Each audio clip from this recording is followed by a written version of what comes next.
मुहावरा है, no holds board. इस वार में बीजेपी ने कोई भी जो पकड़ है, जो गैर कानूनी भी हो, वो किया है। तो राम रहीम को छोड़ना, लेकिन राम रहीम की मकबूलियत का जमाना अब चला गया।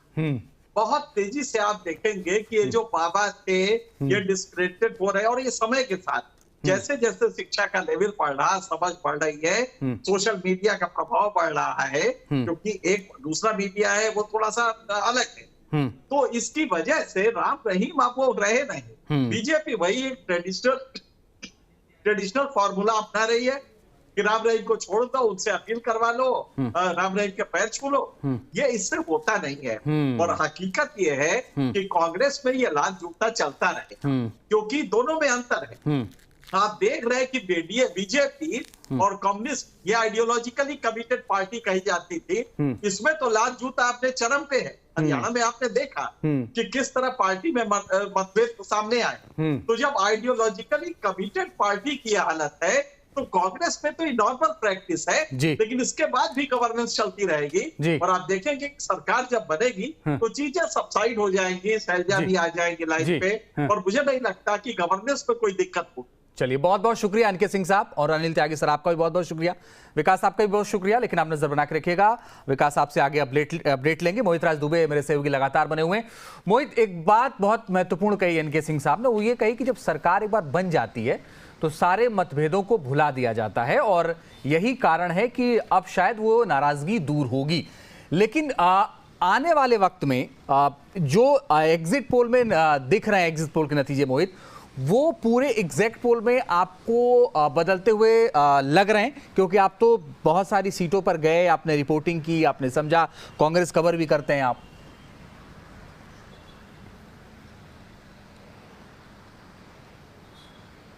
नहीं, देखिए, बिल्कुल जब हम सड़क के मार्ग से जमीन पे जब उतरे, और जमीन पे जब उतरे तो देखिए हवा तो कांग्रेस के पक्ष में थी, क्योंकि जो अभी बीच में जो अपनी बात आपने रोकी थी, हम उसी को आगे बढ़ाते हैं। बात ये थी कि जब 2019 में चुनाव हुआ था, जब कांग्रेस पार्टी के पास कुछ था नहीं, मोदी मैजिक चल रहा था, अपने शबाब पे था, लोकसभा चुनाव में मोदी ने बेहतर प्रदर्शन किया था, उसके बाद जो है हरियाणा के भीतर चुनाव हुआ था, तब कांग्रेस पार्टी ने 31 सीटें जीती थी, भारतीय जनता पार्टी ने 40 जीती थी। हालांकि जेजेपी के साथ उनका गठबंधन हुआ और वो सरकार बन गई। लेकिन उसके बाद जो सूरत हाल हरियाणा के भीतर बदला, किसानों का मुद्दा आया, किसानों का प्रदर्शन हुआ, जो है नौजवान सड़कों पे उतरे, इसके अलावा जो अग्निवीर का मुद्दा वहाँ पे रहा है, महिलाओं का मुद्दा रहा है, तो पहलवानों का मुद्दा रहा है। इस सारे के सारे मुद्दे एक के बाद आए, और 5 सालों तक लगातार ये मुद्दे छाए रहे। और उसके बाद भारत जोड़ो यात्रा जब राहुल गांधी की जीटी बेल्ट पे चली, जब वो पैदल वहाँ से चले, तो उसमें उसका भी बहुत बड़ा इम्पैक्ट पड़ा था। इसके अलावा जो है नेताओं ने वहाँ पे मेहनत की, टिकटों का बंटवारा बहुत अच्छा हुआ, राहुल गांधी के साथ प्रियंका गांधी, अच्छा, उसके अलावा राहुल गांधी ने दोबारा फिर से वहां पे यात्रा शुरू की, उसका भी बड़ा इम्पैक्ट पड़ा। अंबाला से कुरुक्षेत्र तक, बहादुरगढ़ से लेके जो रोहतक सोनीपत तक, तो उन यात्राओं का इम्पैक्ट पड़ा। जब राहुल गांधी पैदल चलते, जिन जिन राज्यों में वो गए हैं, वहां पे कांग्रेस पार्टी को फायदा हुआ। हालांकि ये राहुल गांधी की बात हो गई। अब आते हैं कुमारी शैलजा और भूपेंद्र सिंह हुड्डा के बारे में। इसमें कोई शक नहीं है कि भूपेंद्र सिंह हुड्डा ने जो 10 सालों में जो रोहतक के लिए हो, गुड़गांव के लिए हो, हरियाणा के लिए जो उन्होंने काम किए, उसको लोग याद कर रहे थे, जमीन पे याद कर रहे थे, और वो कह रहे थे कि हुड्डा जी को मौका एक बार मिलना चाहिए। और एक नैरेटिव जो कांग्रेस पार्टी ने देखिए बनाया था कि कांग्रेस आ रही है और बीजेपी जा रही है, तो उस नैरेटिव में मैं ये कह सकता हूं कि वो नैरेटिव चल रहा था। लोगों को ये लग रहा था कि कांग्रेस की सरकार आ रही है। जो सीटें कांग्रेस पार्टी 10 दिनों पहले, 5 दिनों पहले हार रही थी, ये नैरेटिव इतना काम किया कि वहां के लोगों का ये कहना था कि अगर सरकार आ ही रही है तो हम इस सीट पे वोट क्यों न दें, भले इनका प्रत्याशी कमजोर हो। तो इससे भी कांग्रेस पार्टी को जमीन पर फायदा दिखता है कि ये 1, 2, 3 कोणीय नहीं है, ये षटकोण है, 6 कोने हैं इसमें। अब उसमें कितने % किसको जाता है ये एक और विषय है, लेकिन बटना 6 में है, 6 मुख्य जो घटक हैं। और दूसरी सबसे बड़ी चीज जो एलिमेंट है, जिसको लोग डिस्काउंट कर रहे हैं या जिसको लोगों को समझ नहीं आ रहा, जो पंडित हैं, और जो मेरे को लगता है, हो सकता है मैं गलत भी हूं, अगर मैं गलत हूंगा तो मैं 8 तारीख को माफी मांग लूंगा, कि हुड्डा साहब की सेहत के लिए 40, 45 से ऊपर जाना हानिकारक हो जाएगा। क्योंकि जो भजन लाल जी के साथ हुआ, जो बंसी लाल जी के साथ हुआ, वही हुड्डा साहब के साथ हो जाएगा। ये हुड्डा साहब को पता है। क्या हुड्डा साहब वो रिस्क लेंगे या नहीं, ये भी एक और एलिमेंट आ जाता है इस पूरी इक्वेशन के अंदर। और लास्ट एंड फाइनल वो ये है साहब, आप अभी आपके जो कॉरेस्पॉन्डेंट है वो बोल रहे थे कांग्रेस आ रही है, बीजेपी जा रही है, इसमें उनके जो कमजोर हैं कैंडिडेट उनको फायदा होगा। मैं ये समझता हूं कि ये जितना लाउड कैंपेन कांग्रेस ने करा, इसका फायदा बीजेपी को मिला। चाहे वो खिलाड़ियों को यूज करना था, किसानों को यूज करना था, उसका फायदा बीजेपी को मिला। क्योंकि इनकी जो लाउड माउथ कैंपेन था, वो लाउड माउथ कैंपेन इनको नुकसान कर गया।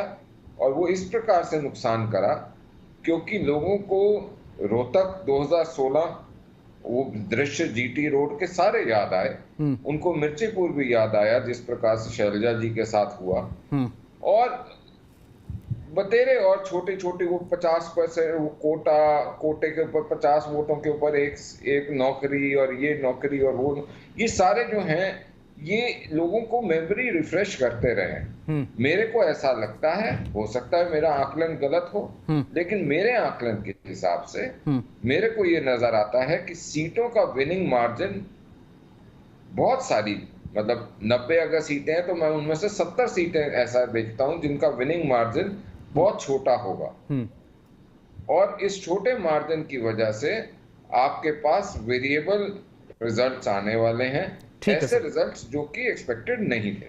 ठीक है सर, ठीक है। आप ये कह, अभी थोड़ी देर पहले एक वरिष्ठ पत्रकार थे अनिल त्यागी जी, उन्होंने ये कहा कि अच्छा खासा अनुभव है उनके पास। उन्होंने ये कहा कि साहब ऐसा है कि 85 के बाद ये पहली बार बीजेपी के खिलाफ नाराजगी हरियाणा में देखी जा रही है। सब बहुत स्पष्ट कहा उन्होंने, और उसके पीछे तमाम वजह उन्होंने गिनाई। खैर आपका अपना आकलन है, और आप ये कह रहे हैं कि अभी एग्जिट पोल है, एग्जिट पोल आएगा तो देखा जाएगा। लेकिन गुरमीत सिंह साहब जुड़ गए हमारे साथ, वरिष्ठ पत्रकार हैं। गुरमीत जी, ये जो एग्जिट पोल आ रहे हैं और इसमें कांग्रेस को बढ़त दिख रही है, लेकिन रमन साहब कह रहे हैं नहीं ऐसा नहीं होगा, आपका आकलन क्या कहता है? देखिए, पॉलिटिकल पार्टी में का काम है और यही कहेंगे, नेशनल काउंटिंग नहीं होगी। और काउंटिंग में भी आपको मालूम है जब तक पूरे नतीजे में आ जाते तब तक कभी भी पॉलिटिकल पार्टी, ठीक है, ये होता है, ठीक बात है, ये होता है। और भारतीय जनता पार्टी तो वैसे भी आखिरी दिन तक बल्लेबाजी करने वाली पार्टी है, तो वो बात सही है। लेकिन जो एग्जिट पोल आ रहे हैं, देखिए की बात है, जो इनके अनुसार अगर माने तो राहुल गांधी जी जो खा के गए थे राम जी की, आपको मालूम है, और हो सकता है उन्हें अब जीत का लक्ष्य 2-3 दिन में खाने का मौका मिल जाए। जहां तक कांग्रेस के प्रदर्शन की बात है, ये सभी लोग मान गए थे कि कांग्रेस की शुरुआत 91 में जो उसका प्रदर्शन था, यानी 51 सीटों वहां से होगा, और वो उसके बाद कहां तक जा पाते हैं, कहां तक वो बीजेपी की जो रणनीति है उसका मुकाबला कर पाते हैं अपने माहौल के दम पे। तो बहुत सारे लोगों ने कहा कि चुनाव में ये माहौल वर्सेस का है। तो भारतीय जनता पार्टी ने पूरी कोशिश की, कैसे अभी उन्होंने बताया कि पुरानी बातें उनकी बात करने की, उसके अलावा जो निर्दलीयों को कई जगह समर्थन देने की, कई तरह की स्ट्रेटजी भारतीय जनता पार्टी की तरफ से चुनाव में इस्तेमाल की, और उनका विचार है वो कोई पार्टी आसानी से तो अपना ग्राउंड नहीं छोड़ना चाहती। लेकिन 10 साल की इंटेंसिटी बहुत अधिक थी, और मोदी जी की भी जो दम पे भारतीय जनता पार्टी 2014 में यहाँ आई थी, वो भी उसमें भी टेंट लगा था लोकसभा चुनाव। तो लोकसभा चुनाव में आप जानते हैं आई थी कांग्रेस पार्टी, बीजेपी को भी 5 आई थी, 10 नहीं। तो एक माहौल था। मैं गुरमीत जी आपके पास आऊंगा, लेकिन थोड़ी सी आवाज ठीक हो जाए आपकी। राय सिंह गुजर साहब मेरे साथ जुड़ गए हैं, जो कि कांग्रेस का पक्ष रखेंगे। बहुत स्वागत है आपका राय सिंह गुजर साहब।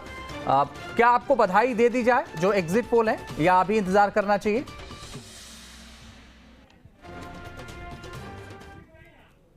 परिणाम सामने ना आए हमें तब तक विश्वास रखना चाहिए। और हम उम्मीद करते हैं कि आज जो आप हमें बधाई देंगे, हम उसको स्वीकार करते हुए 8 तारीख को जब हमारे नहीं, मैं तो सर ये पूछ रहा हूँ कि अभी आपको बधाई दे दें या इंतजार करें 8 तारीख तक। मैंने सीधा पूछा, आप कहेंगे तो मैं आपको दे दूंगा बधाई। देखिए, बधाई